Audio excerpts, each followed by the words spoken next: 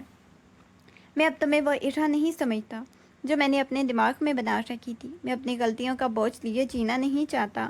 ارہا کو المیر کی اس نرمی اور سچائی محسوس ہوئی۔ وہ پوری طرح اسے قبول کرنے کے لیے تیار تو نہیں تھی، لیکن اس کے رویے نے اس کے دل میں جمی برف کو پگھلانا شروع کر دیا۔ المیر کی یہ تبدیل شدہ شخصیت جو اب ایک آمر کے بجائے ایک محافظ اور پچھتاوے میں مبتلا انسان لگ رہا تھا، ارہا کے لیے نئی امید کی کرن بن کے ابھری تھی۔ وہ جانتی تھی راستے اب بھی گھٹن ہیں، لیکن کم از کم المیر اس کے سامنے نہیں بلکہ اس کے ساتھ کھڑا تھا۔ گھر واپسی کے بعد ارہا کی صحت بحال ہونے لگی، مگر اس کے دل کی دیواریں اب بھی پوری طرح نہیں ٹوٹی تھیں۔ تاہم گھر کا ماحول یکسر بدل چکا تھا۔ المیر اب ایک بدلے ہوئے انسان کی طرح ارہا کی خدمت کرتا، اس کی ہر چھوٹی ضرورت کا خیال رکھتا، ارہا کے سامنے اپنی شرمندگی کا اظہار اپنے عمل سے کرتا۔ لیکن جو تبدیلی سب سے زیادہ نمایاں تھی وہ بچوں اور المیر کا تعلق تھا۔ بچے المیر کو دیکھ کے مسکراتے، لیکن انگلی تھامنے کی کوشش کرتے، اس کی گود میں جانے کے لیے مچلتے۔ وہ منظر ارہا کے لیے کسی معجزے سے کم نہ تھا، جس المیر کو صرف ایک ظالم اور اپنی انا کا قیدی سمجھتی تھی، وہی المیر اپنے بچوں کے سامنے بچہ بن جاتا۔ ان کی ہنسی، اس کی معصوم حرکتیں المیر کی زندگی کا محور بن چکی تھی۔ ایک شام جب المیر بچوں کو اپنے بازوؤں میں اٹھائے کمرے میں ٹہل رہا تھا، دونوں اس کے کندھے پہ سر رکھے سو رہے تھے۔ ارہا یہ منظر خاموشی سے دیکھتی رہی۔ اس کی اپنی ممتا نے اسے اندر سے جھنجھوڑا۔ وہ سمجھ گئی کہ ان معصوموں کی خوشی، ان کی پرورش، ان کا مستقبل المیر اور اس کے باہمی تعلق سے جڑا ہے۔ ارہا نے اپنی انا کو ایک طرف رکھ کے پہلا قدم بڑھایا، اٹھ کے ان کے قریب گئی اور المیر کے ہاتھ میں موجود بچے کو آہستہ سے اپنے بازوؤں میں لیا۔ المیر حیرت اور خوشی سے ارہا کو دیکھتا، اس کی آنکھوں میں نمی تھی، یہ جیسے وہ اس قبولیت کا برسوں سے منتظر ہو۔ یہ میرے بھی بچے ہیں، ارہا نے بہت دھیمی اور مدھم آواز میں کہا۔ ان کے بہتر مستقبل کے لیے میں تمہارے قریب آنے کو تیار ہوں۔ اس کا لہجہ سرد نہیں بلکہ اس میں نئی شروعات کی ہلکی سی جھلک تھی۔ المیر نے کچھ نہ کہا، ایک گہری سانس دی اور اپنے دونوں بچوں کو ایک ساتھ دیکھ کے مسکرا دیا۔ ارہا جانتی تھی یہ معافی کا سفر طویل ہے، لیکن اپنے بچوں کی خاطر اس نے اپنی تلخیوں کو پس پش ڈال کے المیر کو ایک موقع دینے کا فیصلہ کر لیا۔ گھر کے اس کونے میں پہلی بار انتقام اور نفرت کی جگہ نئی خاندانی زندگی نے جنم دیا۔ گھر کا ماحول پہلے سے بہت مختلف اور پرسکون تھا۔ المیر کی کوششیں اب محض خدمت تک محدود نہیں تھیں، بلکہ ہر چھوٹے طریقے سے ارہا کے دل میں اپنا مقام دوبارہ بنانے کی کوشش کر رہا تھا۔ اب ارہا کے لیے تحفے لاتا، کبھی کوئی اچھی کتاب تو کبھی وہ خوشبو جو ارہا کو پسند تھی۔ ایک شام جب بچے سو رہے تھے، المیر چھوٹا سا تحفہ پیکٹ لے کر کمرے میں داخل ہوا۔ ارہا کھڑکی کے پاس بیٹھی باہر کے مناظر میں کھوئی ہوئی تھی۔ المیر نے دبی آواز میں اسے پکارا۔ وہ پیکٹ اس کے سامنے رکھ دیا۔ یہ کیا ہے؟ ارہا نے حیرت سے پوچھا۔ کھولو تو صحیح، المیر نے نرمی سے کہا۔ ارہا نے پیکٹ کھولا تو خوبصورت سی سونے کی چین تھی، جس میں 2 چھوٹے چھوٹے لٹکن تھے اور ان دونوں کے بیٹوں کی علامت تھے۔ ارہا کی نظریں تحفے پہ رک گئیں۔ ایک زیور نہیں بلکہ المیر کی طرف سے ایک اعتراف تھا کہ وہ ان بچوں اور ارہا کو اپنی زندگی کا سب سے قیمتی حصہ مانتا ہے۔ المیر قریب بیٹھ کے اس کی آنکھوں میں ایسی تڑپ تھی جو پہلے اس نے کبھی نہیں دیکھی۔ ارہا، میں جانتا ہوں میں نے تمہیں بہت دکھ پہنچائے، میں ان تحفوں سے تمہارے زخموں کو نہیں بھر سکتا، مگر یہ صرف اس بات کا ثبوت ہے کہ میں تم سے وہ پرانی نفرت نہیں کرتا۔ وہ تھوڑی دیر خاموش رہا، پھر اس نے ارہا کی طرف دیکھ کے سنجیدگی سے کہا، میں تمہیں دوبارہ پانا چاہتا ہوں، ویسے نہیں جیسے پہلے تھا، ایک مالک کی طرح نہیں بلکہ ایک جیون ساتھی کی طرح۔ میں چاہتا ہوں کہ تم مجھے دوبارہ موقع دو تاکہ میں ثابت کر سکوں کہ میں تم سے کتنی محبت کرتا ہوں۔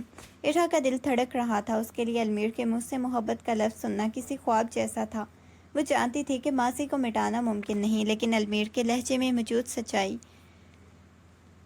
نے اسے اندر تک چھو لیا۔ وہ خاموش رہی، مگر اس کے چہرے پہ ایسی ہلکی سی مسکراہٹ آئی جو المیر کے لیے کسی بڑی کامیابی سے کم نہیں تھی۔ اس رات المیر نے صرف ایک تحفہ نہیں دیا تھا بلکہ اپنے دل کے دروازے پہ دستک دی تھی۔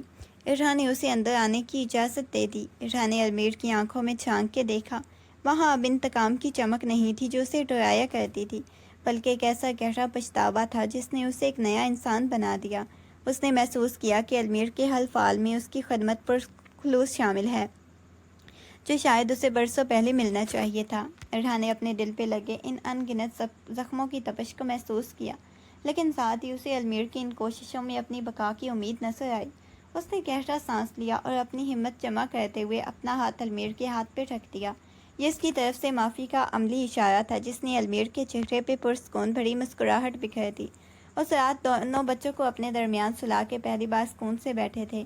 کمرے میں مدھم روشنی تھی اور بچوں کی پرسکون سانسیں ماحول کو عجیب سی طمانت دے رہی تھی۔ علمیر نے انتہائی احتیاط سے بات شروع کی۔ اس بار اس کی آواز میں حکم نہیں بلکہ شریک حیات کی التجا تھی۔ انہوں نے اپنی غلطی، اپنی شکوک اور اپنی انا کے ان تمام پہلوؤں پہ کھل کے بات کی جو ان کے درمیان دیوار بنے ہوئے تھے۔ ارہا نے بھی اپنی تلخیاں، تنہائی کا کرب اور خوف بیان کیا جو اس نے علمیر کے سائے میں گزارا تھا۔ اس پرسکون گفتگو نے ان کے درمیان چھپی تمام بدگمانیوں کو جیسے برف کی طرح پگھلا دیا اور وہ برسوں بعد ایک دوسرے کو انسان کی حیثیت سے سمجھ پائے تھے۔ وقت کے ساتھ ساتھ ماضی کی ان تمام تلخ یادوں پر وقت کی دھول جمنے لگی۔ علمیر نے ارہا کو اپنی زندگی، اپنے گھر اور اپنے دل میں وہ جگہ دی جس کی وہ حقدار تھی۔ علمیر اسے اپنی ملکیت نہیں بلکہ اپنی روح کا حصہ سمجھتا تھا۔